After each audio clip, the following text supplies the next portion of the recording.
अपने स्थानों पे खड़े थे परमेश्वर की आराधना करने के लिए। जय मसीह सभी को। क्या आप खुश हो? यस। अपने पड़ोसी से पूछ सकते हो क्या आप खुश हो इस जगह पे आने के बाद? यस। क्या आप खुश हो? क्यों मालूम है? आज का दिन यहोवा ने बनाया ना, हम उसमें आनंदित हो। एक गीत गाते हैं।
क्योंकि आपका आनंद परमेश्वर हमारी सामर्थ्य है। परमेश्वर आपने कहा परमेश्वर मेरे आनंद में आप बने रहो। यीशु मसीह आपने कहा मेरा आनंद तुझ में बना रहे।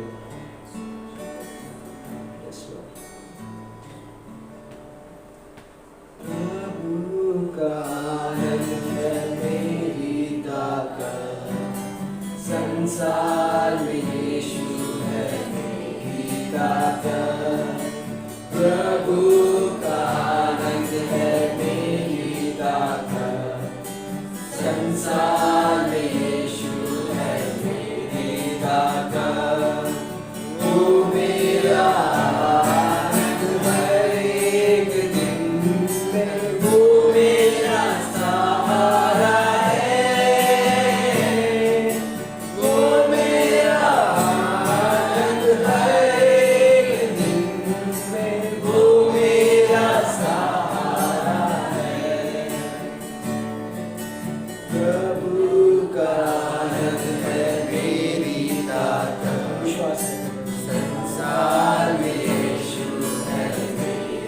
ताकत, प्रभु का आनंद है मेरी ताकत, संसार में यीशु है मेरी ताकत। तू मेरा आनंद हर एक दिन में, वो मेरा सहारा है, वो मेरा आनंद हर एक दिन में, वो मेरा सहारा है। जब मैंने सोचा मैं अकेला हूँ, तब प्रभु यीशु ने मुझसे कहा। जब मैंने सोचा मैं अकेला हूँ, तब प्रभु यीशु ने मुझसे कहा। संसार मैं तेरे साथ हूँ, संसार के अंदर साथ रहने वाला मैं तेरे साथ हूँ।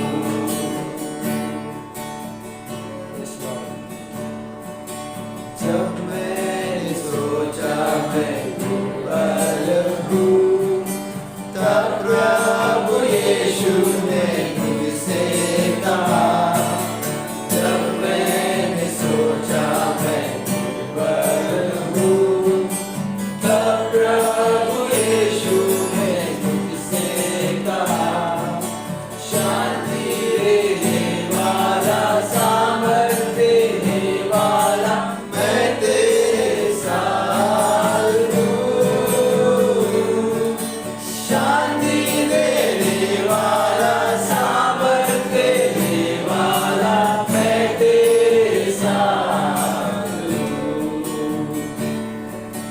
प्रभु का आनंद है मेरी ताकत, संसार में यीशु है मेरी ताकत। प्रभु का आनंद है मेरी ताकत, संसार में यीशु है मेरी ताकत।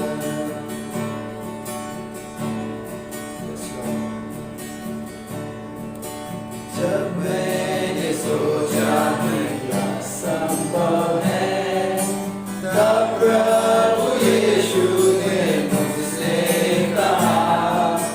जब मैंने सोचा मेरा संभव है, तब प्रभु यीशु ने मुझसे कहा।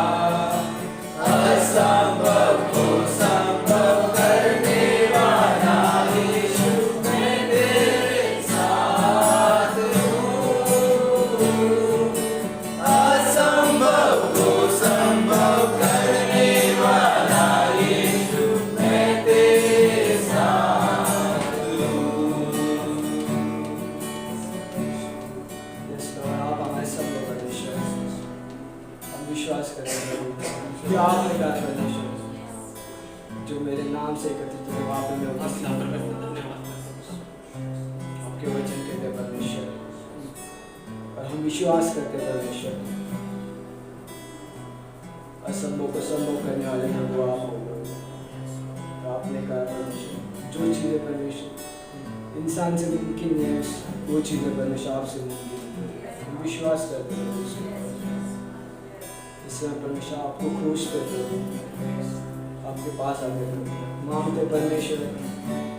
आपने कहा है प्रभु जो मेरे खोजने वाले उनको मैं कमी नहीं करने दूंगा। परमेश्वर परमेश्वर आप हमारे शरण स्थान हो प्रभु, आपकी ओर हम आते प्रभु।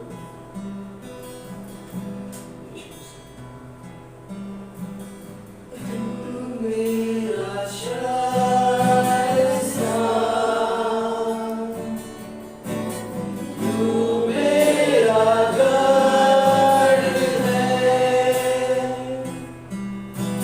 संकट में मेरा हो, मेरा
जीवन में परमेश्वर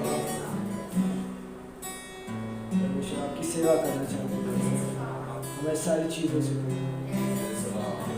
धन्यवाद करें प्रभु जो आप हमें यूज़ कर रहे हैं परमेश्वर, आपके कार्य में परमेश्वर, आपकी महिमा दिखाने के लिए परमेश्वर इस संसार में प्रभु, क्योंकि हम छू दिए प्रभु आपके द्वारा परमेश्वर।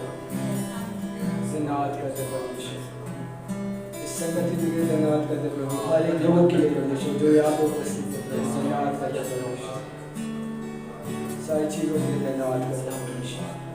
इस प्रार्थना को एक लोग पुत्र यीशु मसीह के नाम से हम मांगते हैं, आमीन।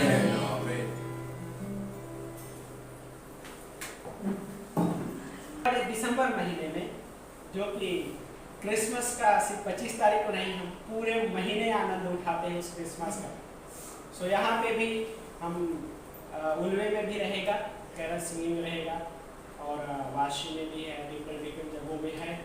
सो आप हमारे साथ जुड़ सकते हैं। उल्वे में जिस दिन रहेगा हम आपको डिटेल में बता देंगे। सो आप जुड़िए जरूर, आपके परिवार में जुड़िए, परिवार वालों को भी जोड़िए, है ना। हम अकेले नहीं आनंद मनाना चाहते हैं, है ना, क्योंकि परमेश्वर का परिवार है। तो हम परमेश्वर के परिवार में सारे परिवार मिलकर खुशियाँ मनाना चाहते हैं, आनंद मनाना चाहते हैं उस प्रभु यीशु मसीह के जन्मोत्सव, है ना। और ये हमारे जीवन का लाइक क्या कहेंगे कि बहुत ही महत्वपूर्ण पार्ट है। एक दूसरे के जीवन के हिस्से को देखना, उन हिस्सों को उस तरह से परमेश्वर के साथ में रहते हुए आनंद मना, वो सबसे बेस्ट पार्ट है। इस दुनिया में है, दुनिया में अलग अलग प्रकार के लोग खुशियाँ मनाते हैं, लेकिन क्या है, थोड़े समय नहीं। लेकिन हमारा क्रिसमस हर दिन हम मना सकते हैं। जिस दिन क्या बोलते हैं कि प्रभु यीशु मसीह हमारे दिल में जन्म लेना चाहते हैं, उस समय जब हम उसके वचनों को लेकर सोचने लग जाते हैं, मनन करने लग जाते हैं और रास्ते में चलते हुए गुनगुनाने लग जाए, है ना। वो है परमेश्वर का काम। सो इतना ही अनाउंसमेंट है। सो लेकिन एक गीत होने से पहले कुणाल कुछ गवाही बताएंगे कि बाइबल क्लास जो उन्होंने 1 साल कंप्लीट किया, किस तरीके से परमेश्वर के वचनों को सीखने के लिए उन्होंने निर्णय लिया। और 1 साल कंप्लीट करने के लिए में भी 1 साल 2 साल लग जाता है, किसी का कम समय हो सकता है, किसी का ज़्यादा समय हो सकता है। जैसे नितिन में लग रहा है जो 4 साल का बाइबल क्लास कंप्लीट करने के लिए आई थिंक 6 साल गए। लेकिन क्या है, मेहनत है, लेकिन परमेश्वर के लिए मेहनत जब हम ग्रेस है, आप मैं ये कहना चाहूँगा कि परमेश्वर अपना ग्रेस देता है उन चीज़ों में, है ना।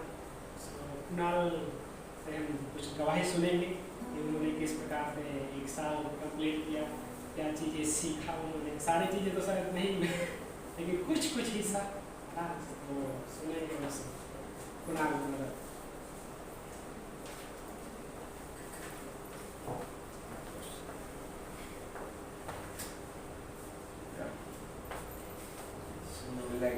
थैंक यू पास्टर जो आपने अपॉर्चुनिटी दी है। बहुत अलग एक्सपीरियंस रहता है जब भी बाइबल कॉलेज करते हैं हम, जो मसीह के वचन को हम सुनते हैं ना, तो वचन ही कहता है कि यदि कोई वचन किसी के पास जाता है ना तो बंदा खाली रहता नहीं है। तो मसीह ने मुझे बहुत भर दिया उसमें एक तरीके से देखा जाए तो बाइबल कॉलेज जब स्टार्ट हुआ, जैसा पास्टर ने बोला कि 4 साल लगता है, 6 साल लगता है 4 years होने के लिए ना, बट मेरा थोड़ा अलग है, मुझे 5 साल लगे 1 साल के लिए क्योंकि या डिज़ायर थी अंदर की मसीह के बारे में जानना, और कॉलेज भी ये सब चीज़ें चल रहा है। सो बोलते ना कि ग्रेस देता है गॉड। बहुत मैंने यीशु मसीह के गॉड के बारे में, यीशु मसीह के बारे में और परमेश्वर पिता पवित्र आत्मा एक परमेश्वर उसके बारे में उनके गुण और उनके कार्यों को देखा है, प्रैक्टिकली देखा है, सिर्फ वचनों में नहीं। ऐसा हम पढ़ते कई बार कि संसार में मत ढलो परंतु अपने आप को जीवित बलिदान दो परमेश्वर के ओर। तो मैंने वो महसूस किया मेरे लाइफ में जब भी कॉलेज में था। अगर मैं सच में बोलूँ, एक पॉइंट पे मैं बैकस्लाइड हो गया। लाइक बोलता है ना कि विश्वास करना छोड़ दिया था, क्योंकि कॉलेज का दिन ही वैसा रहता है अलग सा। बट जब भी मैं बाइबल कॉलेज में आता था, क्योंकि वो मेरे माइंड में था मुझे करना ही है, ओके बाइबल कॉलेज। सो परमेश्वर वहाँ पे बातें करता था, और वो बातें मुझे लाइक ऐसा लगता था कि परमेश्वर खुद आके मेरे से बात कर रहे हैं। तो लाइक वो होता है ना कम्युनिकेशन, लाइक 1 to 1, तो वो चीज़ें होती थी। और उसके लिए लाइक मुझे बहुत, मैं खुद प्रैक्टिकल बंदा हूँ, मैं लिटरली लाइक आसानी से विश्वास नहीं करता किसी चीज़ पे। बट या वो वचन लाइक मैं जो पढ़ रहा हूँ मेरे लाइफ में हो रहा है, और मैं चेंजेस देख पा रहा हूँ मेरे लाइफ में। लाइक बहुत सारे चेंजेस हुए, गॉड ने चेंजेस किए हैं। वो मेरे वक्त टोटली नहीं है। लाइक कई बार हम प्लान करते हैं बट आंसर गॉड के थ्रू से होता है ना। सो इट्स लाइक मैं फेथफुल था भी नहीं था मेरे कार्यों में, परंतु लाइक वो फेथफुल था, और उसकी वजह से मैं यहाँ पे लाइक फर्स्ट ईयर का ग्रेजुएशन कर पाया। थोड़ा सा कई बार ऐसा लगता है कि हुआ भी है क्या, लाइक शौक हो जाता है ना कि सिर्फ देखता था, बचपन से देखता था सब लोग लाइक ग्रेजुएशन का सर्टिफिकेट ले रहे हैं, और बट मेरे लाइफ में लाइक अभी तो बहुत बाकी है, 4 साल तक बाकी है, बट 1 साल में बड़ा स्टेप है लाइक एक तरीके से मेरे हिसाब से लगा। और रियली लाइक बाइबल कॉलेज आपको सिर्फ एनकरेज नहीं करेगा बट आपकी फेथ को स्ट्रॉन्ग करेगा, क्योंकि वचन ऐसे है ना, अद्भुत है कि फेथ को स्ट्रॉन्ग करेगा। फिर से लाइक परमेश्वर के बारे में जानना है ना आपको, तो बाइबल कॉलेज करो, और अगर खुद के बारे में भी जानना है ना तो बाइबल कॉलेज करो। मेरे सबसे ऐसे, क्योंकि 1 साल के बाद मुझे असलियत मालूम पड़ी मेरी कि मैं कौन था एक्चुअल में, कि मैं इंसान हूँ। परमेश्वर ने इंसान कैसे बनाया है, इंसान के क्या क्या रहते चीज़ें, वो संसार कभी नहीं बता पाएगा, वो सब फेक रहता संसार की ओर से। बट जो बाइबल बताता वो सही बात है। और अगर जानना है बाइबल कॉलेज करो, आपको क्लियर कट आइडिया आ जाएगा सब चीज़ों के बारे में। लाइक बहुत चीज़ें सीखना बाकी आ रही या, but first year like thank you God, like एक तरीके से उसका फेथफुलनेस है, इसके लिए मैं कर पाया। और लाइक बहुत सारी चीज़ें सीखी है प्रैक्टिकल, बहुत सारी चीज़ें गॉड ने सिखाई है, सिर्फ पढ़ना नहीं बट प्रैक्टिकल लाइफ में परमेश्वर ने बहुत सारी चीज़ें सिखाई मुझे बाइबल कॉलेज के थ्रू। वही है और कुछ नहीं। Thank you so much. Bible college के लिए आप खुद करो, लिटरली गॉड फ्रूट बोलता है ना, फ्रूट अपने लाइफ में फ्रूट्स आते हैं तो वो आएंगे, और आप देख पाओगे परमेश्वर का वर्क देख पाओगे अपने लाइफ में, और आपका फेथ स्ट्रॉन्ग होगा। That's what I think. Thank you.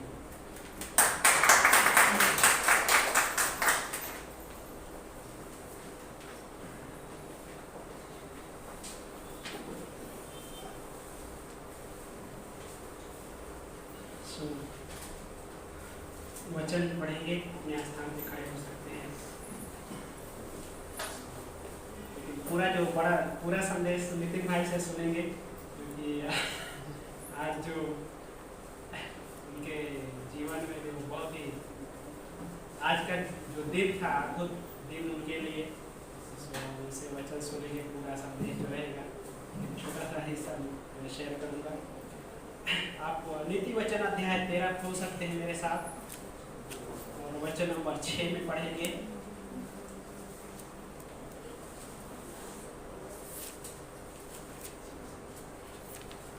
नीति वचन का अध्याय 13 वचन नंबर 6। Proverbs chapter 13 verse number 6। मिल गया आप सभी को? मिल गया? प्रोवर्ब्स। यहाँ पे इस प्रकार लिखा है कि धार्मिकता खराई से चलने वाले व्यक्ति की रक्षा करती है ना। आपके बाइबल में जो ट्रांसलेशन रहेगा धर्म शब्द रहेगा। एक्चुअली ओनली धर्म नहीं बल्कि राइचियसनेस, परमेश्वर की धार्मिकता, जो कि हर एक मसीही को परमेश्वर ने दिया है ना। सो ये वचन वही कह रहा है कि धार्मिकता खराई से चलने वाले व्यक्ति की रक्षा करती है, परंतु पापी को दुष्टता, ये ध्यान देने वाला पार्ट बोलता है। किस तरह से क्या होता है? परंतु पापी को दुष्टता घुन की तरह क्या करती है? क्या लिखा है आपने? पढ़िए, जोर से पढ़ सकते हैं आप सब लोग, है ना? घुन की तरह खा जाती है ना? दुष्टता पापी को घुन की तरह खा जाती है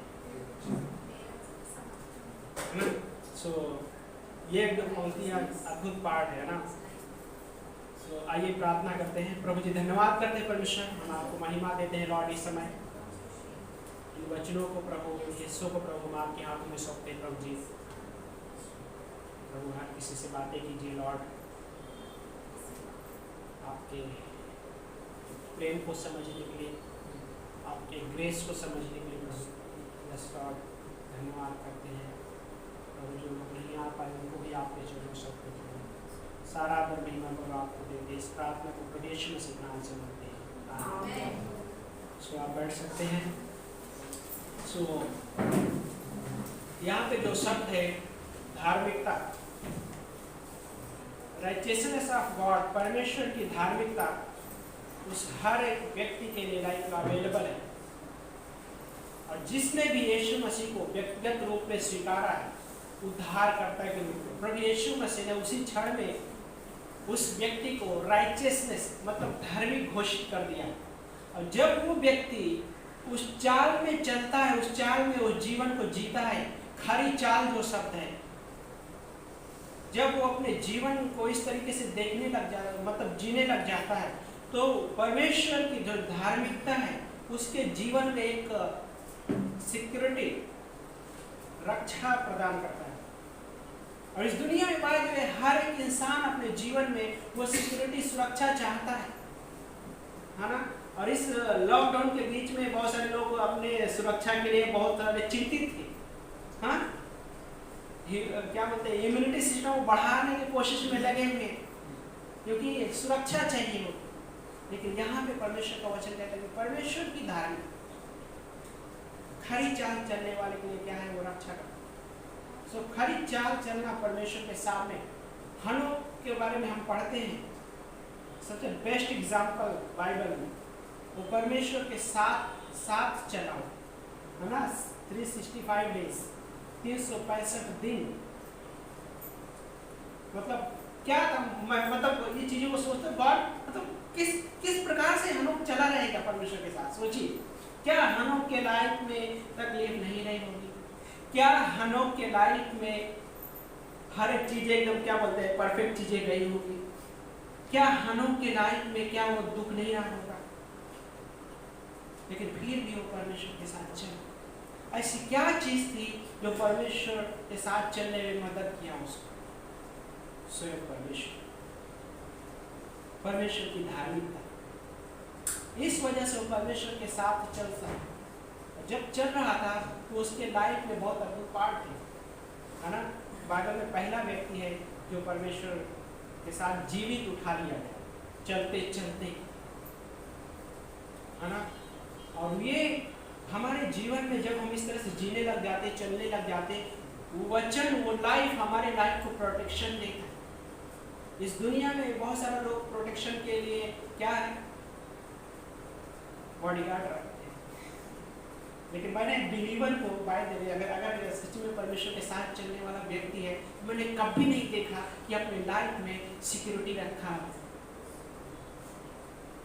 जब से मैं यीशु मसीह को जाना हूँ, कभी नहीं देखा कि कोई व्यक्ति बॉडीगार्ड रखा, मतलब कहने वाला बिलीवर है, विश्वासी, क्योंकि उसकी सुरक्षा स्वयं परमेश्वर, उसकी सुरक्षा स्वयं परमेश्वर के द्वारा दी हुई वो धार्मिकता है। जिस वक्त वो विश्वास करता है, परमेश्वर उसे धार्मिक घोषित करता है। धार्मिक का मतलब है पूरी तरीके से, लाइक एक घोषणा है। घोषणा जैसी एक कोर्ट में क्या होता है, मुजरिम को जब बुलाया जाता है, कोई मुजरिम होता है या गुनहगार होता है, तो एक सम्मान जिसको कहते हैं, है ना, वो बुलाया जाता है। लेकिन क्या होता है, उसके बारे में जब जज देखता है ना, उसका जो गुनाह होता है सारा चीज़ें देखता है, लेकिन बाद में क्या है,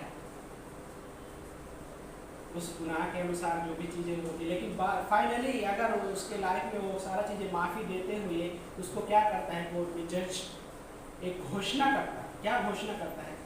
आज से ये व्यक्ति सो एंड सो पूरी तरह से निर्दोष है। और जब वो घोषणा कर देता है तो कोर्ट से बाहर निकलते ही पुलिस उसको नहीं पकड़ सकता। क्या लगता है? एक बार जज घोषणा कर दिया तो पुलिस बोलेगा नहीं अभी फिर से इसको जेल में चलना पड़ेगा? नहीं, वो घोषणा जिस वक्त एक व्यक्ति प्रभु यीशु मसीह में विश्वास करके अपना जीवन यीशु मसीह को देता है, परमेश्वर उसको घोषणा कर देता है कि ये व्यक्ति धर्मी है, और वो धार्मिकता हर दिन वो रक्षा करती है उसके बारे में, हर दिन। दूसरा इतिहास में एक कहानी है। कहानी में कुछ राजा बहुत सारे राजा हैं। क्रोनिकल्स, सेकंड क्रोनिकल्स इंग्लिश में बोलते हैं।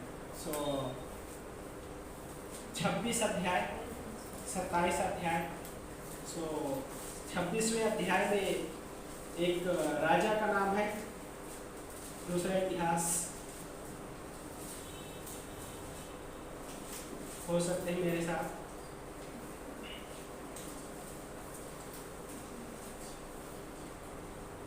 पहुंच गए आप लोग? 26 अध्याय में उजिया करके एक राजा है। उजिया राजा जो परमेश्वर के साथ चल रहा था। ओके, जब परमेश्वर के साथ चल रहा था तो उसके लाइफ में सारा चीजें ठीक चल रही, लेकिन क्या हो गया पता है? बाद में उसके जीवन में घमंड आ गया। घमंड आया तो क्या किया उसने पता है? परमेश्वर के भवन में धूप जलाने के लिए गया, जो कि एक राजा होते हुए परमेश्वर की आज्ञा ये थी कि राजा धूप नहीं जलाएगा। धूप जलाने का काम परमेश्वर ने सौंपा था याजकों को, और वो राजा बोलता है नहीं, मैं नहीं, मुझे धूप जलाना है। और परमेश्वर के भवन में जाता है, याजक लोग रोकते हैं बाय द वे वहां पे, लेकिन वो नहीं रुकता है। क्यों नहीं रुकता है? क्योंकि वो घमंड से भूल गया था। और देर क्या हो गया पता है? उसके माथे पे उसको कोढ़ हो गया। जैसे कोढ़ हुआ, मंदिर से भागा, परमेश्वर के भवन से भागा। क्या था? अच्छी लाइफ, मतलब परमेश्वर के साथ चल रहा था। उसके पूर्वजों के बारे में कहा गया उसका लाइफ राजा दाऊद के घराने से था। और देन उसका बेटा है जो कि अध्याय 27 में, चैप्टर 27 अध्याय में जो है उसका बेटा है योताम करके। और वो व्यक्ति, उसके बारे में कहा गया है वो अपने पूर्वज दाऊद के समान परमेश्वर की दृष्टि में जो भला था वैसे जिया, वैसे चला, वैसे खरी चाल चला। तो आप मेरे साथ बोल सकते हैं 27 अध्याय का वचन नंबर 6। वहां पे लिखा है, अतः योताम सामर्थी हो गया क्योंकि वो अपने परमेश्वर यहोवा के सम्मुख खरी चाल चलता था। हाँ? योताम राजा के पास क्या था? स्ट्रेंथ था, स्ट्रेंथ थी। पुराने नियम में बाइबल क्या होता था पता है? अगर किसी का स्ट्रेंथ देखना है तो उसकी सेना, उसके पास जो धन है, उसके अनुसार स्ट्रेंथ देखा जाता है ना। और बाय आज भी बहुत सारे लोग ऐसे ही लोगों को अगर बोलते हैं ना, लोगों के जीवन को नापते हैं तो कैसे नापते हैं? इसके पास सेना तो आज नहीं है, हैं? धन दौलत हो सकती है, बहुत सारी चीजें हो सकती है, उसको देखते। लेकिन एक मसीही के लाइफ में कैसा है? मसीही विश्वासी के जीवन में परमेश्वर स्वयं उसका सामर्थ्य है। और जब वो उस सामर्थ्य में लाइक परमेश्वर के साथ जब खड़ी चाल चलने लग जाता है, स्वयं परमेश्वर उसके लिए सामर्थ्य बनता है। और वो परमेश्वर उसके लिए सामर्थ्य प्रदान भी करता है जब उसको जरूरत होती है। ये इवन बात में जब जरूरत नहीं फिर भी वो परमेश्वर उसको सामर्थ्य प्रदान करता है। और योताम राजा के बारे में वही कह रहा है कि परमेश्वर वो सामर्थ्य होते गया क्योंकि वो खरी चाल परमेश्वर के सम्मुख चला। हो सकता है मुझे कोई ना देखे, लेकिन मैं परमेश्वर के सामने वो खरी चाल चलूंगा। वो मेरी जिम्मेदारी, वो मेरा व्यक्तिगत जीवन है। परमेश्वर के सामने चाल जो मेरी है, वो परमेश्वर के सामने है। मैं किसी व्यक्ति को दिखाने के लिए नहीं, बल्कि मैं परमेश्वर के सामने, वो परमेश्वर देख सके मुझे, मैं वो जीवन जीना चाहता हूँ। और जब ये व्यक्ति, एक मसीही इस तरह से जीवन जीने लग जाता है, परमेश्वर स्वयं उसकी सामर्थ।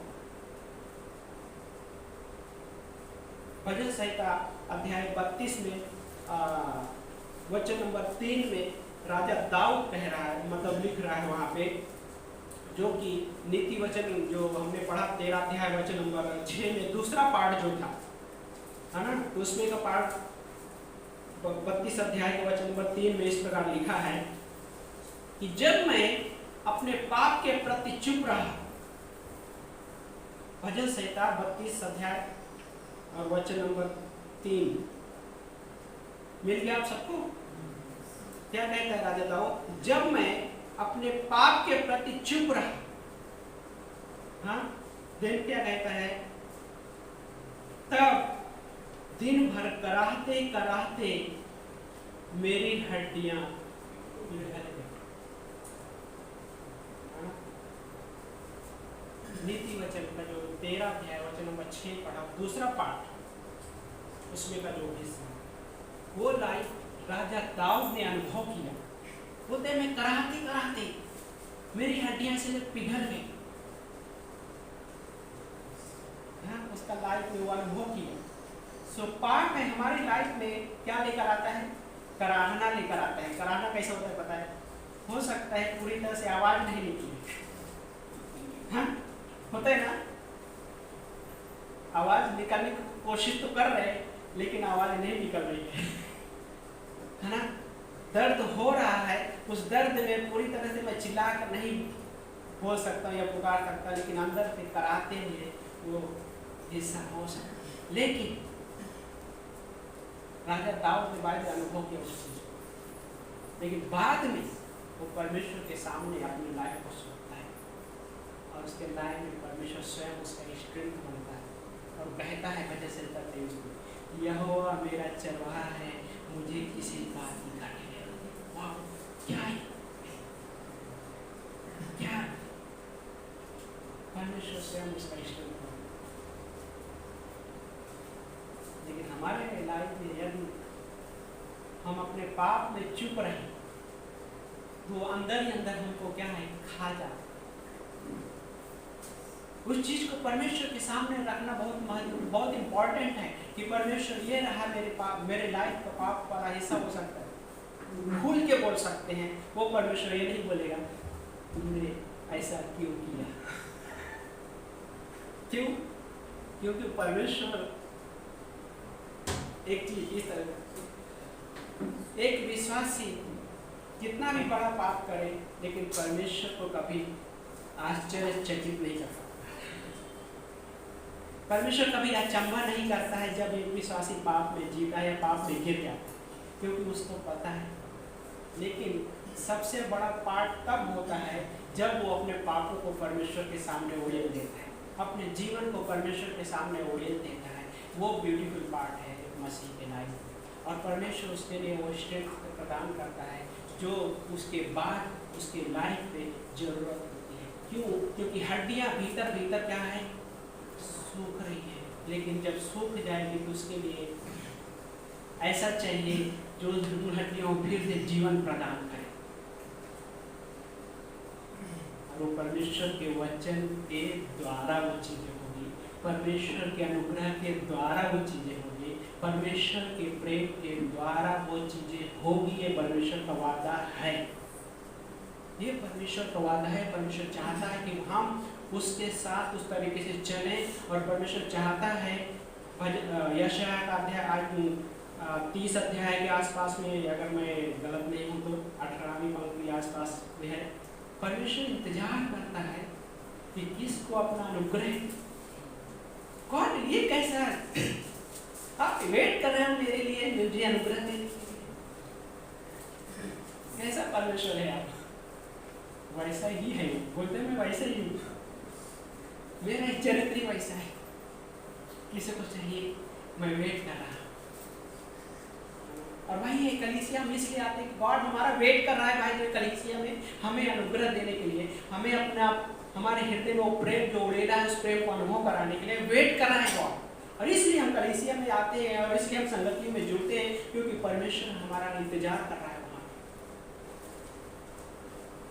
और ये परमेश्वर की, क्योंकि वो प्रभु यीशु मसीह जब क्रूस पे थे,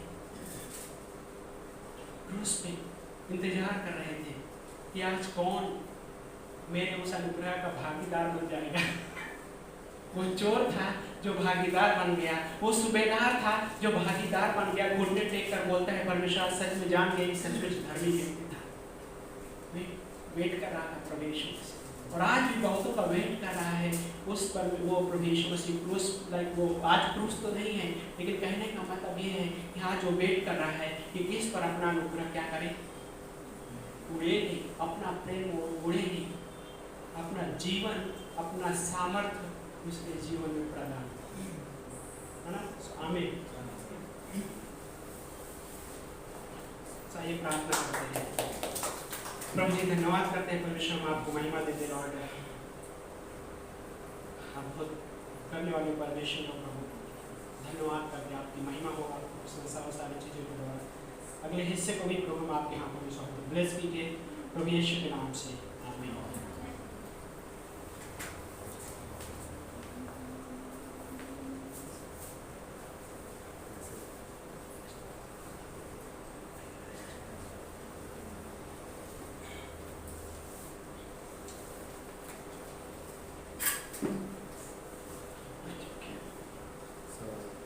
लूका का अध्याय लूका का 14th चैप्टर 14वां वचन, 14वां वो क्या होता है चैप्टर क्या बोलते अध्याय और वचन 25 से। इस हफ्ते भर में मैं इसके बारे में सोच रहा था, अब रियली अद्भुत पोर्शन है। तो आज बाइबल कॉलेज भी हुआ था और मेरे लिए तो ये कर रहा था, तो मैं वचन पढ़ता हूँ। Luke chapter 14 verse 25 onwards.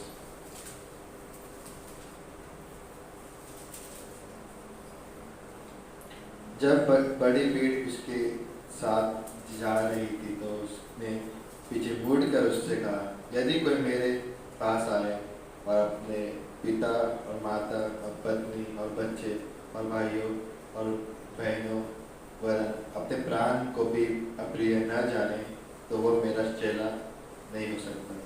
और जो कि अपना क्रूस न उठाए और मेरे पीछे न आए, वह भी मेरा चेला नहीं हो सकता। प्रार्थना करते हैं।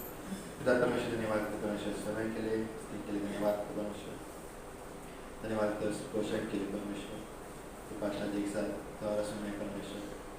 आप क्या तो मैं परमेश्वर इस समय को परमेश्वर आप इस पोषण की तरफ बातें करना परमेश्वर, धन्यवाद करते हैं। आप क्या तो मैं आप इस समय इस बात में यीशु मसीह के नाम से मानते हैं, आमीन।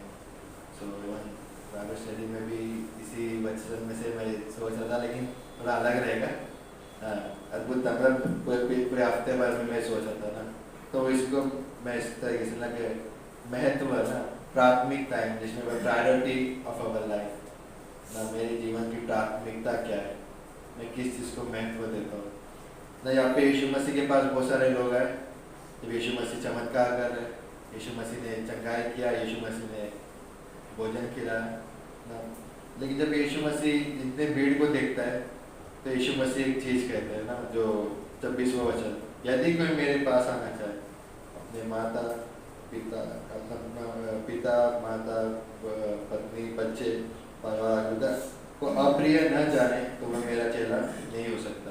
और जो कोई अपना क्रूस न उठाए और मेरे पीछे ना आए, वो भी मेरा चेला नहीं हो सकता ना। मतलब यीशु मसीह ने हर एक संसार के हर एक लोगों को बुलाया कि वो उद्धार पाए ना। उद्धार के लिए हमें कुछ नहीं करना, सिर्फ एक ही चीज़ करना, विश्वास करना।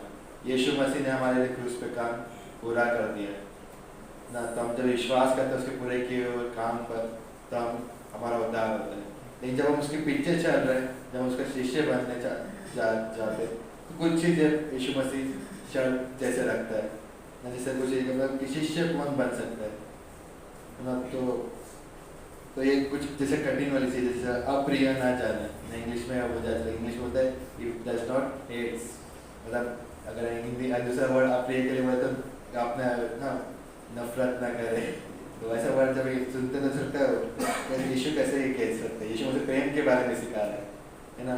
तो लेकिन कहने का मतलब ये है कि यीशु मसीह का ये है कि मेरे जीवन में सब मैं किसको पहला स्थान देता हूँ, मैं किसको मैं प्राथमिकता देता हूँ ना। यीशु दूसरे अगर मत्ती का किताब में बोलता है उसमें इस तरीके से कहता है कि यदि कोई मेरे मतलब मुझे इन लोगों से ज़्यादा प्रेम ना करे, मतलब अगर मुझे मेरे जीवन में अगर मैं मसीह के पीछे चलना चाहता हूँ तो मुझे मेरे परिवार है, मेरी जॉब है, मेरा जीवन है ना, लेकिन हर एक चीज़ से मुझे सबसे पहला किससे प्रेम करना है, सबसे ज़्यादा अधिक वो है यीशु मसीह से, है ना।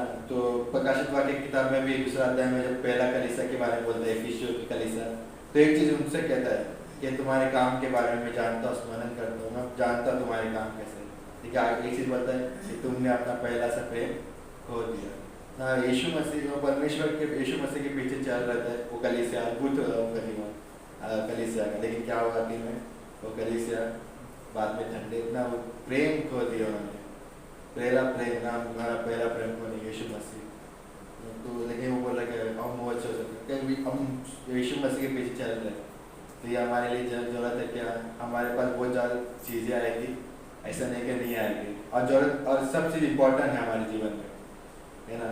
परिवार और जॉब ना, ये सब चीज़ नहीं होगा तो फिर हमारा जीवन बहुत कठिन हो जाएगा, है ना। जॉब नहीं रहेगी तो कैसे हम ना हमारा दिन कैसे दिखा रहेगी ना, रेंट देना होता है, खाना चाहिए, कपड़े चाहिए, अच्छे हर एक चीज़ हमें चाहिए, जरूरत है, तो हमें करना है सब चीज़ें, लेकिन बोलता है कि किसको हम प्राथमिकता दे रहे हैं जीवन में, है ना। तो वैसे सोचे हर एक व्यक्ति के जीवन में ये है ना, हर एक व्यक्ति रखता है कि मेरे जीवन में एक प्राथमिकता है, किसी चीज़ को महत्व देता है, उस हिसाब से वो मेहनत भी करता है ना। हम अगर बहुत सारे सक्सेसफुल लोगों के बारे में सुनते हैं यूट्यूब पे भी ना, गूगल पे या किधर भी, तो उनके पीछे एक कहानी होता है, क्या कहानी होता है कि वो उनका एक अचीवमेंट करना होता है लाइफ में ना, और उस हिसाब से क्या करते हो वैसा जीवन जीते, वो डायरेक्टली इसी नहीं बनते ना, कि क्या करते हो रियली उन्होंने स्ट्रगल से जाते, उन्होंने मेहनत की है और वो उस जगह पे पहुँचे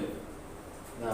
संसार विश्वास में भी और अब ना संसार में भी हर एक जगह पे ये चीज़ें बहुत, क्योंकि उन्होंने कुछ लक्ष्य रखा अपने जीवन में, उनका महत्व क्या उनके जीवन में ना, किस चीज़ को प्राथमिकता दे रहे और इस हिसाब से वो क्या कर रहे अपना जीवन व्यतीत कर रहे। तो विश्वासी के जीवन में भी बहुत मायने रखता है कि मैं किसको अपने जीवन का महत्व देता हूँ, क्योंकि जिस चीज़ को मैं महत्व दूंगा उसी के लिए मैं जीने लगूंगा और उसी के अनुसार बदला मैं चीज़ें करूँगा। अगर मैं अपने जॉब को इम्पोर्टेंस देना, ये सब चीज़ जाते हैं, मैं किसी को ये नहीं करना ना, यीशु मसीह का वचन को कह रहा हूँ ना, यीशु मसीह इस तरीके से तो कहीं कठिन लगता है चीज़ें, लेकिन बहुत अद्भुत है जो मैं सोच रहा था ना कि किसको मैं प्रिय जानता हूँ मेरे जीवन में, मैं किस चीज़ को मैं महत्व देता हूँ ना, यीशु मसीह और यीशु मसीह के वचन को ना। तो मैं पुराने नियम में से कुछ लोगों के बारे में सोचा था ना, मतलब ये किताब जो लिखा है ना नए नियम में अद्भुत है, बहुत सारे स्टोरीज, बहुत सारे लोग के बारे में देखते हैं, पतरस है ना, यीशु मसीह 12 शिष्य है, पौलुस है, किस तरह से जीवन जिया उनका प्रेरित काम की किताब में, और इवन ना उनकी पत्रियों के द्वारा दिखता है कि किस तरीके से पौलुस के लिए क्या था, वो बोलता है कि मेरे जीना मसीह है और मरना लाभ, मसीह के लिए वो जीने लगा था ना, पहले सता रहा था लेकिन फिर मसीह के लिए वो जीने लगा, अद्भुत है ना। तो ये पुराने नियम में भी हम बहुत सारे कहानियाँ, बहुत सारे लोगों की ना कहानियाँ नहीं बोल सकते, लेकिन सच्ची घटना है जो हम देखते हैं, और रियली मैं बोलता तो उनके जीवन में क्या महत्व रखता था ना। सो कुछ लोग पहले तो अब्राहम के जीवन के बारे में सोच रहा था। अब्राहम को परमेश्वर ने 12वां अध्याय में परमेश्वर ने बुलाया और बोला कि अपने देश को छोड़ और जा, मैं तुझे लेके जाता हूँ वहाँ पर, मैं तुझे आशीष करूँगा, तुम्हारे द्वारा मैं ना सारी पृथ्वी के लोगों को आशीष करूँगा।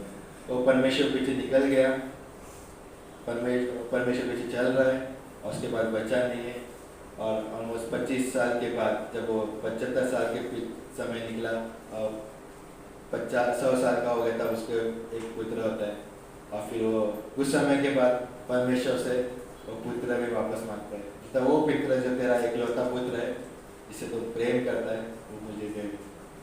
तो वहाँ पे अब्राहम का कहानी देख कि अब्राहम के लिए क्या महत्व लग रहा था ना। अब्राहम ने ऐसा नहीं कहा ना, अब्राहम के इसमें ये नहीं दिखता कि अब्राहम ये था कि ये एक ही तो बेटा है मेरा, अभी कैसे मैं इसको त्याग दूँ नहीं। लेकिन अगर जब स्टोरी पे पढ़ते उत्पत्ति का 22वां अध्याय तो वहाँ पे देखता है कि वो अपने बेटे को बलिदान करने के लिए जा रहा है, और बलिदान करने के लिए था ही, और परमेश्वर ने से बातें क्या कहा, अब्राहम अब्राहम ना, मैं जान दिया कि तुम मुझे ये कितना प्रेम करता है ना, मेरा आज्ञा मानता है, और उसने उसको रोक दिया। वहाँ पे अब्राहम के लिए क्या मायने रखता था ना, उससे एक ही बेटा है, वो भी इतने सालों के बाद हुआ, प्रेम करता है उससे बहुत, लेकिन आके जब परमेश्वर ने मांगा तो उसने तैयार हो गया देने के लिए। क्यों? क्योंकि वो परमेश्वर को जानने लग गया है ना, परमेश्वर के वादों को उसके पर भरोसा रखा उसने, परमेश्वर के वादे उसके लिए महत्व था, क्योंकि परमेश्वर ने कहा था कि तेरे संतान के द्वारा मैं इस जगत के लोगों को आना आशीष करूंगा ना। तो जब बलिदान दिया, जब इब्रानियों की किताब में पढ़े जाके तो कहता है कि वो विश्वास किया कि जब मैं बलिदान करूंगा तो परमेश्वर उसको जी उठा सकता है। वहाँ पे अपने बेटे के लिए नहीं जी रहा था, लेकिन किसके लिए जी रहा था वो अपने परमेश्वर के लिए जी रहा था, अपने परमेश्वर के वादे के लिए ना, और उसने उसके लिए वो चीज़ कठिन नहीं हुआ ना, उसने क्या किया, रेडी हो गया बलिदान करने के लिए, और परमेश्वर ने ये कहा ना। सो और दूसरा जो व्यक्ति के बारे में सोचा था, बहुत सारे व्यक्ति है, मतलब परमेश्वर को अद्भुत तरीके से बातें कर रहा था। याकूब का उत्पत्ति का 32वां अध्याय में 22 से लेकर 32 में उसका एक कहानी है अद्भुत है कि याकूब अपने भाई का, अपने बड़े भाई का जो ईसाव था पहलौठा, उसका आशीष उसने ले लिया अपने धोखे से है ना, और उसके बाद वो जब उसका भाई उसके पीछे पड़ रहा था तो वो भाग गया, अपने घर से भागकर अपने मामा के लबान के पास चले गया वापस, और वो वापस गया, ऑलमोस्ट 20 साल हो चुके, और 20 साल के बाद वो वापस आ रहा है, और वो वापस आने के समय पे ये घटना होती है उत्पत्ति का 32 में, और उसमें कहता है कि वो लड़ाई कर रहा है ना परमेश्वर के दूत के साथ में, और वो एक चीज़ मांगता है, मुझे जब तक तुम मुझे आशीष नहीं देगा मैं तुझे नहीं छोड़ूंगा। वो पकड़ के रखा है, वो उसको जाने देना नहीं, सुबह हो रहा है ना। लेकिन एक कहानी अगर देखे तो याकूब का स्टोरी तो ये है कि याकूब भागा और परमेश्वर ने उससे बातें की था, जब जा रहा था रास्ते में था, और परमेश्वर ने कहा था मैं तुझे आशीष करूँगा, और वो वहाँ पे जाता है 20 साल के बाद, और मुशारा है, उसके पास पत्नियाँ हैं, 2 पत्नी और 2 दासियाँ, उनके द्वारा 12 बच्चे ना, 13 एक लड़की इतना बच्चे इतने, और इतने सारे दास है, और बहुत सारे ना उसके पास जानवर है ना, पशु है, ऐसा वो सब चीज़ें है। और जब वो वापस आ रहा है तो वहाँ पे लड़ाई कर रहा पड़ता, परमेश्वर मुझे जब तक तू मुझे आशीष नहीं देगा तो मैं तुझे छोड़ूंगा नहीं।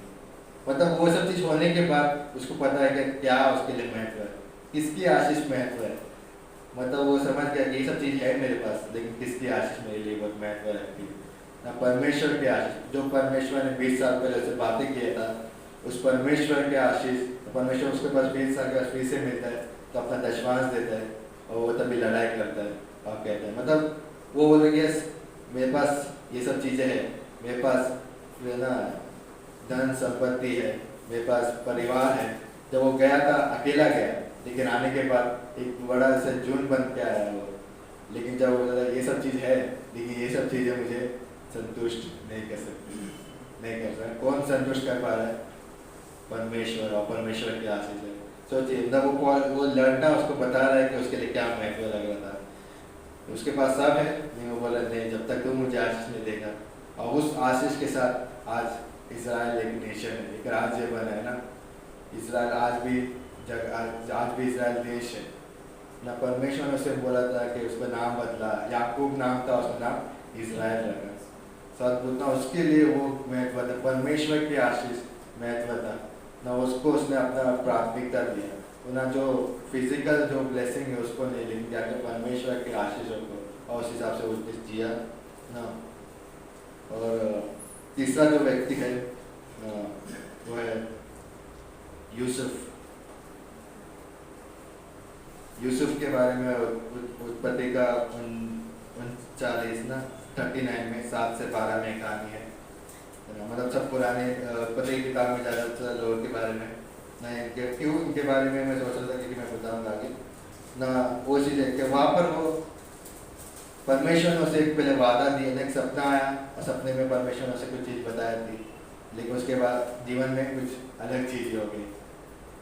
वो भेजा गया, दास की तरह से भेज दिया गया, और जब उसको भेज दिया तो वहाँ पर वो एक फरो के घर में है, और वहाँ पे वो परमेश्वर ने उसको ना एक अच्छे स्थान में रखा, क्योंकि वो फिरौन ने देखा कि इसके साथ परमेश्वर है, और जो कुछ भी करता है ये सफल होता है।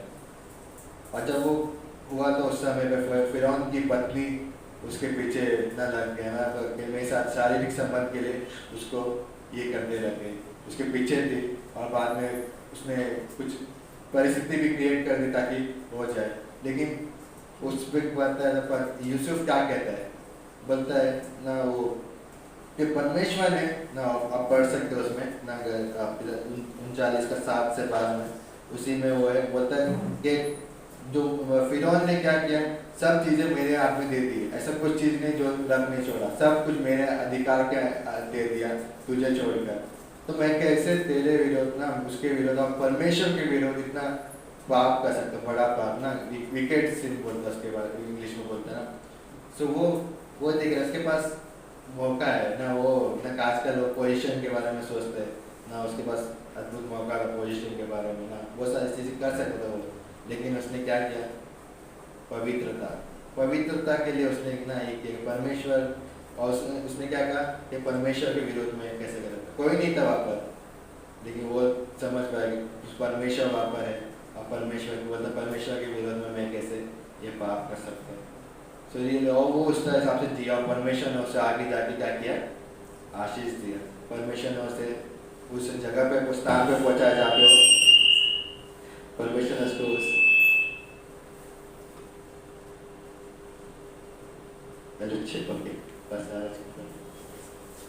तो परमेश्वर ने उसको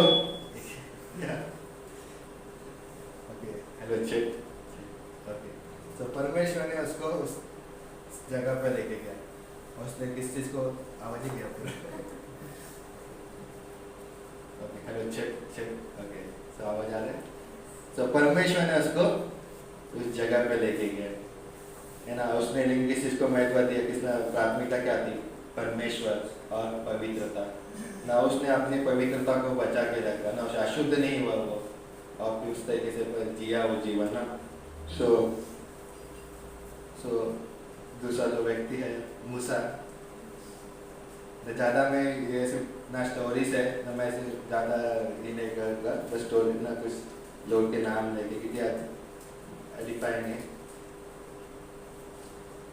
मूसा के बारे में अगर उत्पत्ति की निगम की किताब में स्टोरी पढ़ते हैं, उसमें उसका निगम में दिखता है उसका कहानी, कि वो जब छोटा था, 3 महीने का था, तब उसको ना उसको जब क्या कहते हैं ना कि उस समय पे राजा ने मरवा देने का ये किया, तो उसको लेकिन परमेश्वर अद्भुत तरीके से बचाया, और राजा के घर पे ना, फिरौन के घर पे वो पला पड़ा, वहाँ पे उसने शिक्षा लिया ना, उसके पास अद्भुत ज्ञान था, लेकिन उसके जीवन में एक चीज़ दिखता है, इब्रानियों का 11वां अध्याय 24 से लेकर 26 में ना, इसका वचन पढ़ते हैं ना, बहुत सारे वचन है।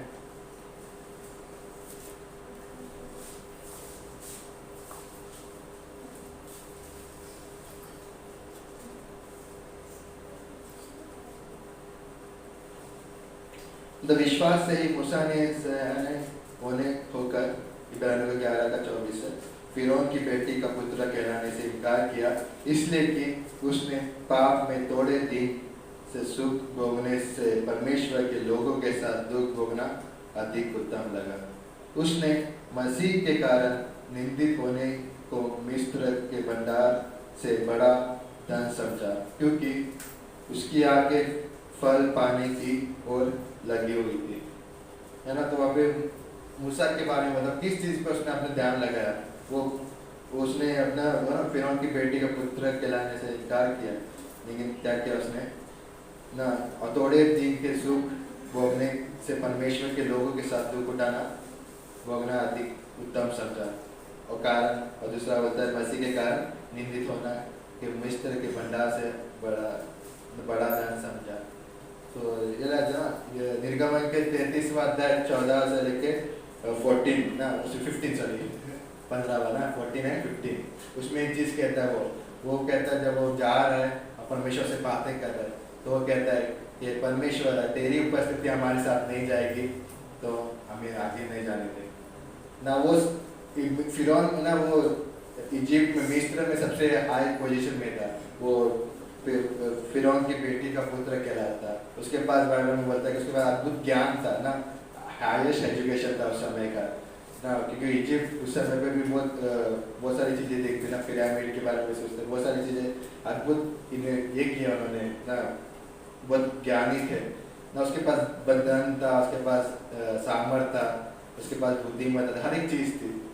लेकिन लेकिन क्या किया उसने परमेश्वर के लिए जीवन जिया, है ना। वो अपने लोगों को बचाना चाहता, लोगों के लिए जिया, और आखिर में उसने क्या किया, जब वो जा रहा है परमेश्वर ने उसको इस्तेमाल किया, जब वो मरुस्थल में, और उसने क्या बोलता है कि परमेश्वर अगर तेरी उपस्थिति नहीं है हमारे साथ तो हम आगे नहीं जाएंगे। तो अच्छा, लेकिन ना मैं इस तरीके से कह रहा था कि उसका ना परमेश्वर के साथ में मरुस्थल में रहना बहुत पसंद करता था, ना कि वो राजा के महल में।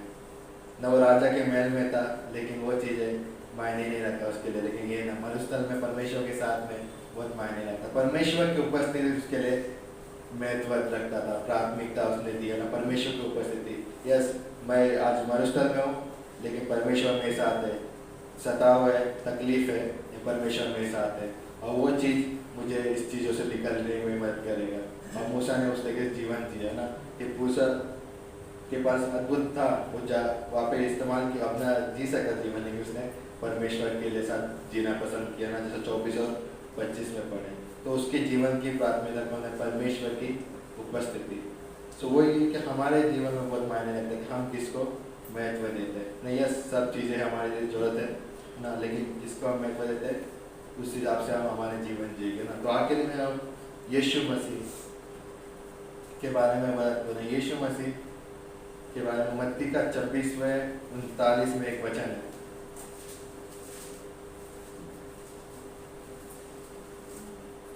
इब्रानियों का 12 भी आप रख सकते हैं, क्योंकि उसमें वापस आएंगे, उसमें भी उसके बारे में एक चीज़ कहता है, और आखिर में हम उसके बारे में पढ़ेंगे। मत्ती का 26 का पढ़ सकते हैं एक वचन कोई, 26 का 39।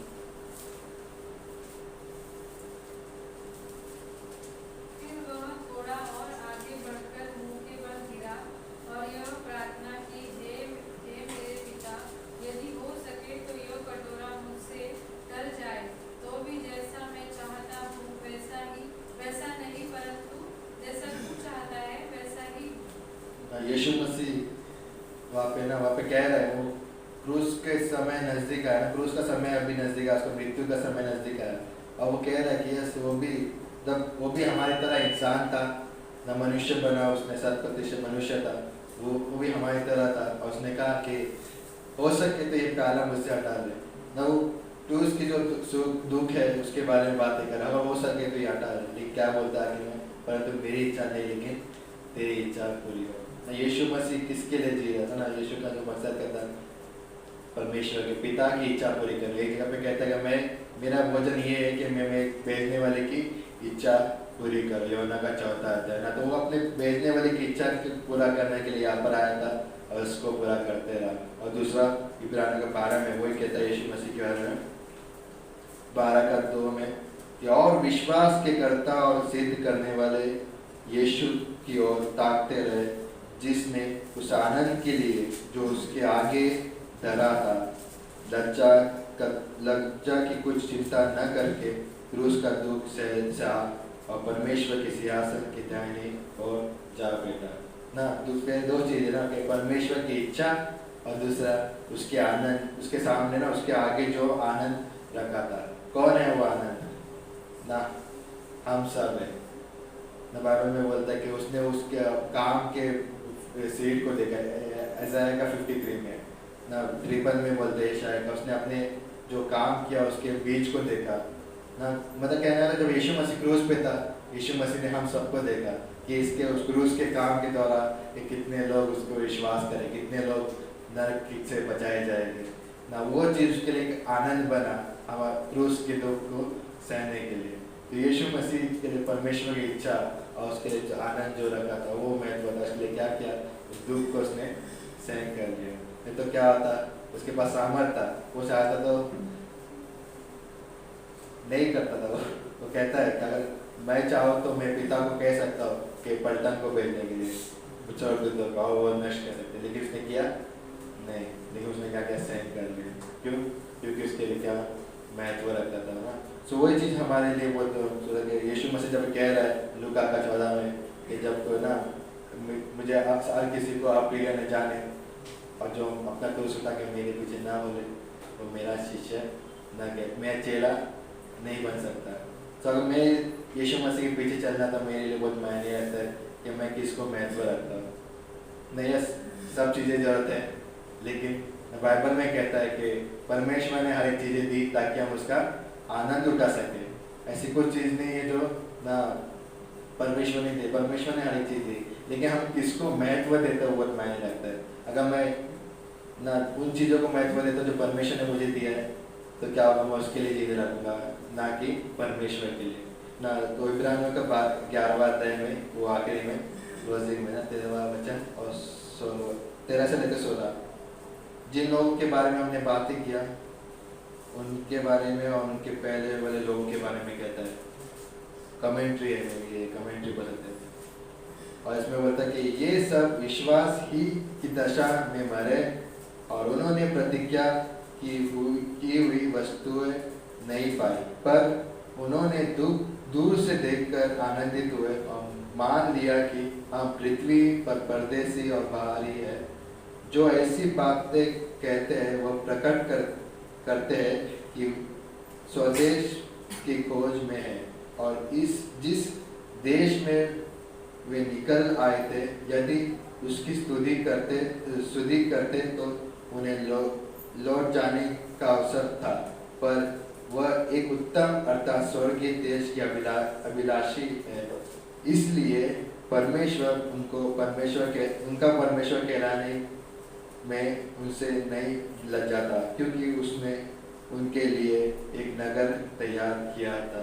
तो इसमें बोलते 16वां वचन में कि वो क्या करे, उत्तम अर्थात स्वर्गीय देश की अभिलाषा में थे ना। ये लोग जो परमेश्वर के पीछे चले ना, उन्होंने क्या किया, किसकी अभिलाषा थी, स्वर्गीय देश। मतलब उनको पता कि ये सब चीज़ें है, लेकिन ये सब चीज़ें जैसा याकूब के बारे में पढ़ा, याकूब के पास सब था लेकिन बोला ना उसके लिए क्या था, परमेश्वर की आशीष महत्व थी। वो सब है लेकिन क्या करना, लड़ रहा परमेश्वर ना मुझे आशीष दो ना। वो समझ पाया कि मेरे लिए कौन सी आशीष जरूरत है, परमेश्वर की आशीष ना। परमेश्वर ने हमें नया जीवन दिया है, परमेश्वर ने हमें एक नया डेस्टिनेशन दिया। हम नरक की ओर जा रहे थे लेकिन परमेश्वर ने हमारा डेस्टिनेशन बदल दिया, हम स्वर्ग की ओर जा रहे हैं, हम स्वर्ग जाने वाले।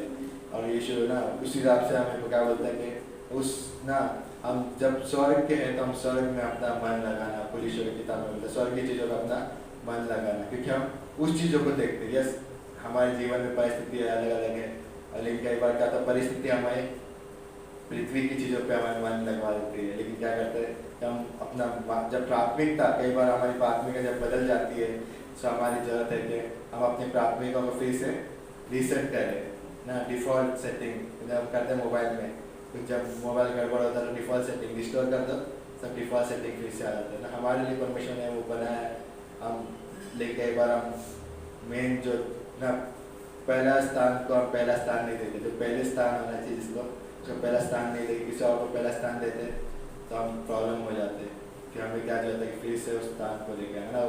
प्रकाशित वाक्य में जो बोलता है कि तुमने अपना पहला सा प्रेम खो दिया, तो क्या कहते हैं, याद करो, मन फिराओ और फिर से उस चीज़ों को दोहराओ। तो वो चीज़ हमारे लिए बहुत मायने रखती है कि हम क्या करते हैं ना, इस मेरे जीवन का प्राथमिकता क्या है ना। हर एक लोगों को ये जरूरत है कि ये सोचना कि मैं मेरे जीवन की प्राथमिकता क्या, मैं क्यों जी रहा हूँ इस संसार में ना। क्या मैं मेरे लिए जी रहा हूँ, क्या मैं परमेश्वर के लिए जी रहा हूँ ना। लूका का वही चीज़ बोल रहा है, तो मैं परमेश्वर के लिए जी रहा हूँ, परमेश्वर को मैं अपने जीवन में सबसे पहला स्थान दे रहा हूँ, तो मैं परमेश्वर की यीशु मसीह के शिष्य होने के योग्य हूँ। अगर नहीं है तो क्या होगा, हम नहीं बने, क्योंकि मैं बाकी चीज़ों में हमारा मन लग सकता है और हम उस चीज़ों की बात करते हैं ना। जो मैं बोल रहा था कि जैसे ये लोग जिसके बारे में अपनी बातें किया, ये वो लोग थे जिनके पास परमेश्वर का वचन नहीं था। मतलब जैसे हमारे पास बाइबल है वैसा नहीं था, उनके पास सिर्फ वादा था। उन्होंने वादा सुना परमेश्वर से, उस वादों को पकड़ के रखे। नुआ आता है, इनोक आता है ना, अबेल है, उन लोग सब चीज़ें उनके पास नहीं था बाइबल, लेकिन उन्होंने वादा को पकड़े और उनके साथ चले।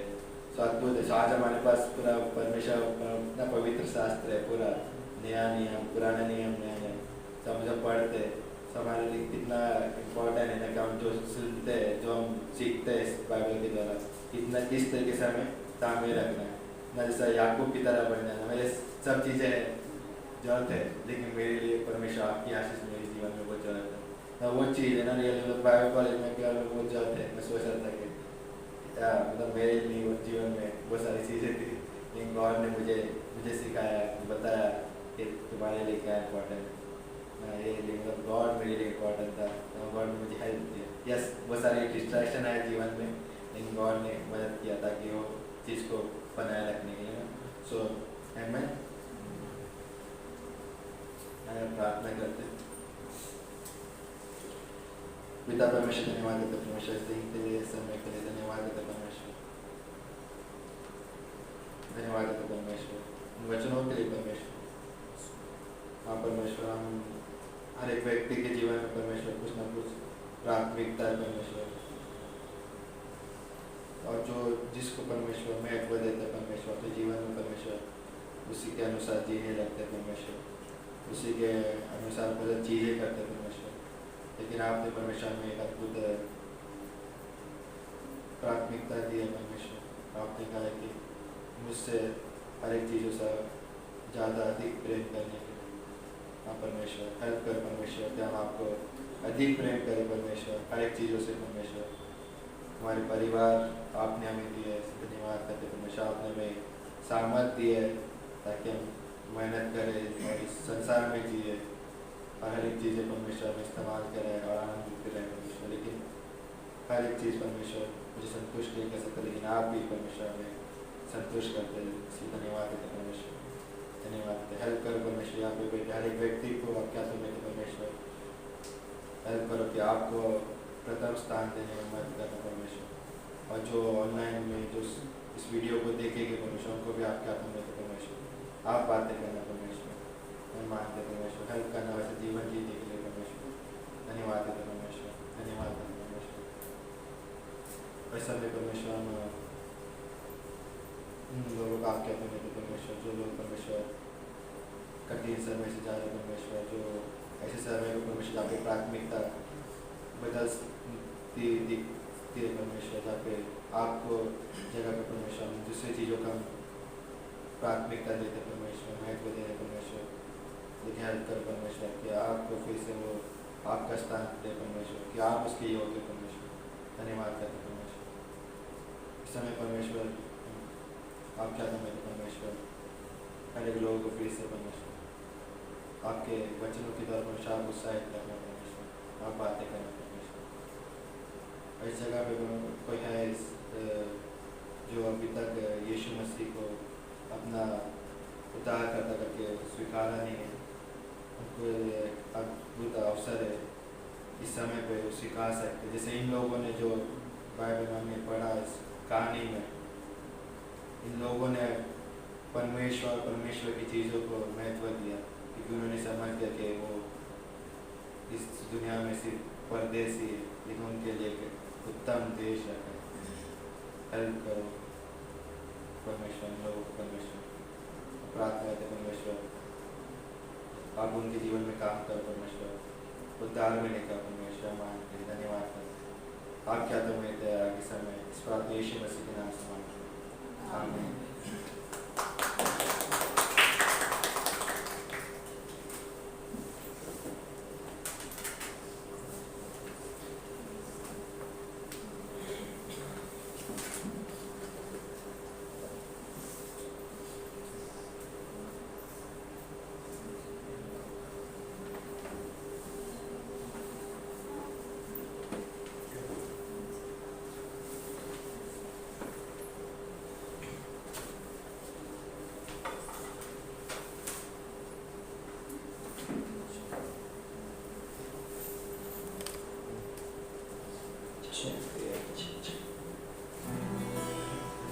तो ये भेंट का समय है, ऑफरिंग का समय है।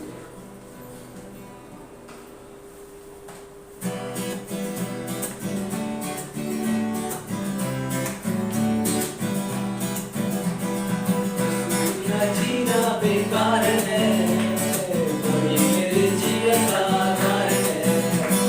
मसीह बिना जीना बेकार है, कोई मेरे जीवन का आधार है।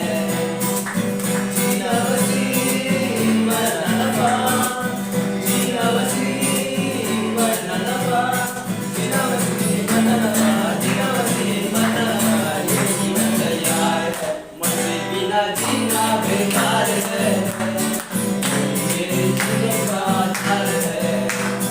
मसीह बिना जीना बेकार है, मेरे जीवन का आधार है।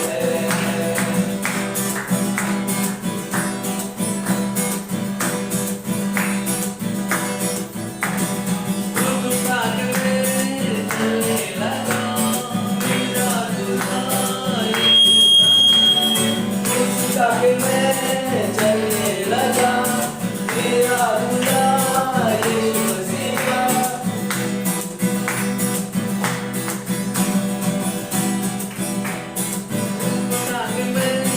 चलने लगा मेरा दूल्हा यीशु मसीह का।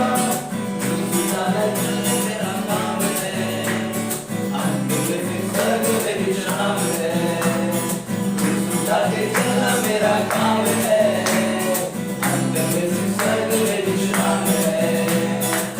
जीना मसीह मरना नफा, जीना मसीह मरना नफा, जीना मसीह मरना नफा, जीना मसीह मरना नफा, ये जीवन तैयार है। मसीह बिना जीना बेकार है, वही मेरे जीवन का आधार है। मसीह बिना जीना बेकार है, वही मेरे जीवन का आधार है।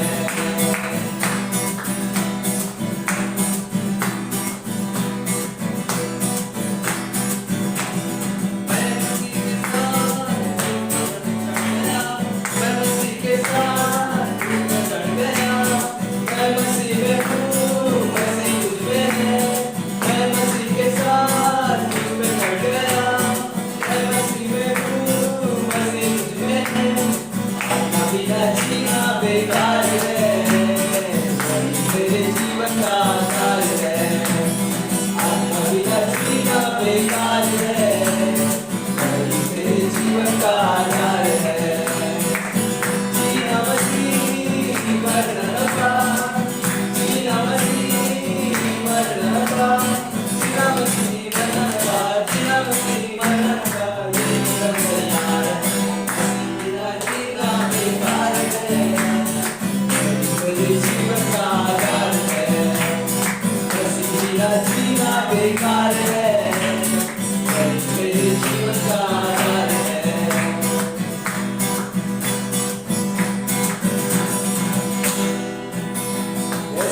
हालेलुया। सामने पे चले इधर परमेश्वर की आराधना करने के लिए। मसीह बिना जीना बेकार है, क्योंकि वही मेरे जीने का आधार है। अद्भुत वचन तेरा। यस, अभी गीत गाते हैं, हाथ उठाकर गाओ, यीशु तेरा नाम ले। ऊंचा। यीशु मसीह भरोसा मेरा तू ही सहारा है मेरा मुश्किल समय में तू ही दिलासा साथ रहेगा तू सदा यीशु मसीह भरोसा मेरा तू ही सहारा है मेरा मुश्किल समय में तू ही दिलासा साथ रहेगा तू सदा करुणा भलाई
साथ चलने में और लाइफ उन चीज़ों को प्राथमिकता देना हमारे लिए हम सीखते हैं हर दिन बाइबल। ये चीज़ें प्राथमिकता देना एक दिन में या एक महीने में ही नहीं है, हम हर दिन उसको सीखते हैं। जितने भी हमने जो सुना कि किस तरीके से ये लोग परमेश्वर को अपने जीवन में प्राथमिकता दी, एक दिन में नहीं हुआ। अब्राहम को जब परमेश्वर ने बुलाया, वो एक शुरुआत था उसने निर्णय लिया, प्राथमिकता देने के लिए निर्णय लिया। और हमारे भी लाइफ में वैसे कि हम निर्णय लेते हैं कहने पर प्राथमिकता देने के लिए, देन वो चीज़ें गॉड करते हैं हमारे लाइफ में। मूसा क्या कहता है कि थोड़े समय के जो सुख, और क्या बोलते पाप में थोड़े समय के लिए सुख को नहीं अपनाए, बल्कि वो परमेश्वर के उन चीज़ों को अपनाए।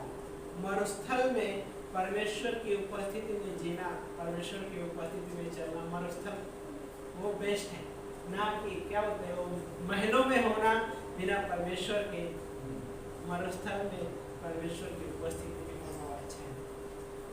कहने का मतलब मरुस्थल कई बार हमारे लाइफ प्रैक्टिकल तौर पे आज के समय में हमारे लिए मरुस्थल वो मरुस्थल नहीं होगा उस तरीके का।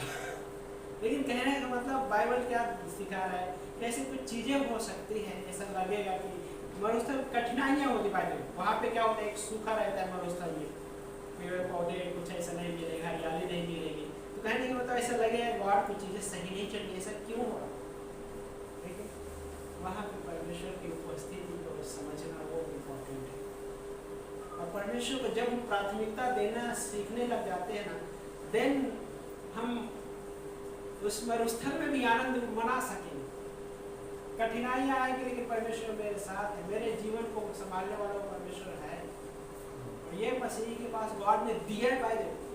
बाइबल में है ना, ईसाई लोगों का नाम हम देख रहे पढ़ रहे हैं, लेकिन उस समय में उनके पास एक बाइबल नहीं थी, परमेश्वर के वचन, मतलब कहने का मतलब वादे थे, परमेश्वर अपने लोगों के द्वारा बातें करता था, वो हिस्सा था।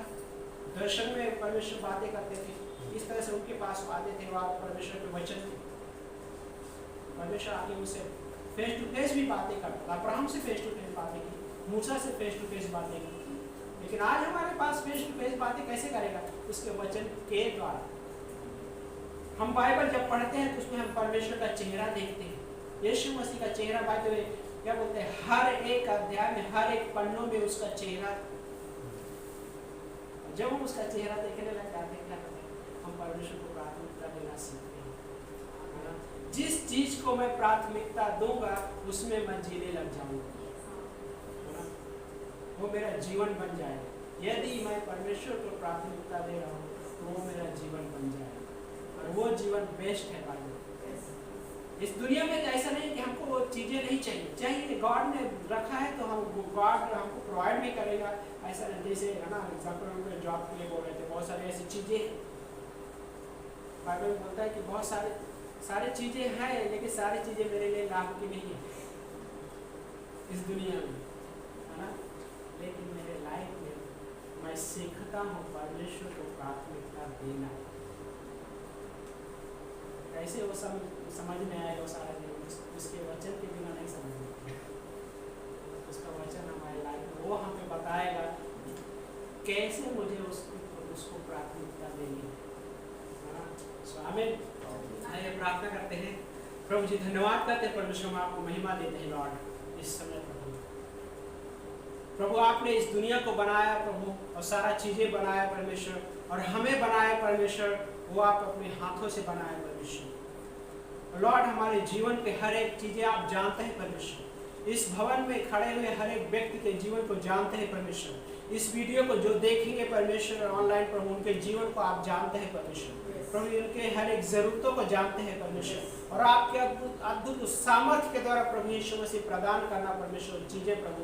और प्रभु ऐसा लग रहा है कि कोई ऐसे बंधनों में है तो प्रभु यीशु आपके प्रेम से वो छुटकारा देना परमेश्वर।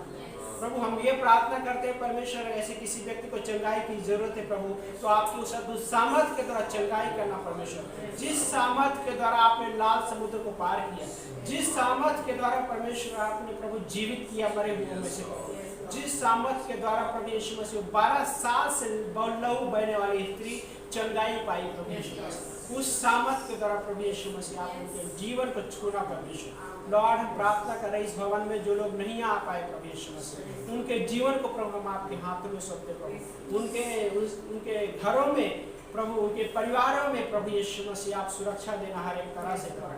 हम मान रहे प्रभु यीशु मसीह कि पूरे हफ्ते में प्रभु मदद करना प्रभु, इन चीज़ों को सोचने के लिए और आपको प्राथमिकता देने के लिए मदद करना प्रभु यीशु मसीह। हम ये प्रार्थना कर रहे हैं परमेश्वर को प्रभु, हम आने वाले इस महीने में परमेश्वर जो क्रिसमस का समय रहेगा प्रभु, हर एक को प्रभु मदद करना, सुरक्षित रखना प्रभु, हेल्थ प्रभु अच्छा सा रखना परमेश्वर।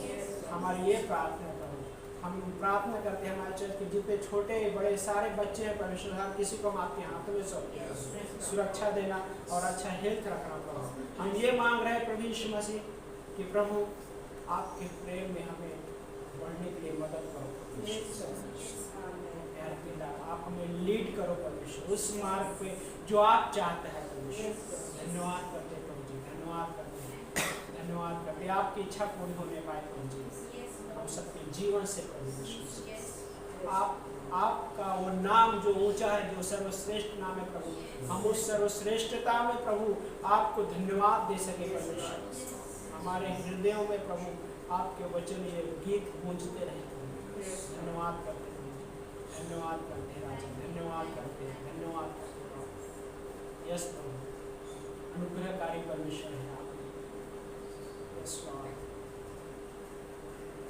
हाँ प्रभु आप अद्भुत करने वाले परमेश्वर। हाँ प्रभु राजा, हम आपको ऊंचा उठाते हैं, सारा आदर महिमा गौरव आपको देते हैं प्रभु। इस प्रार्थना को प्रभु यीशु मसीह के नाम से मांगते हैं, आमीन।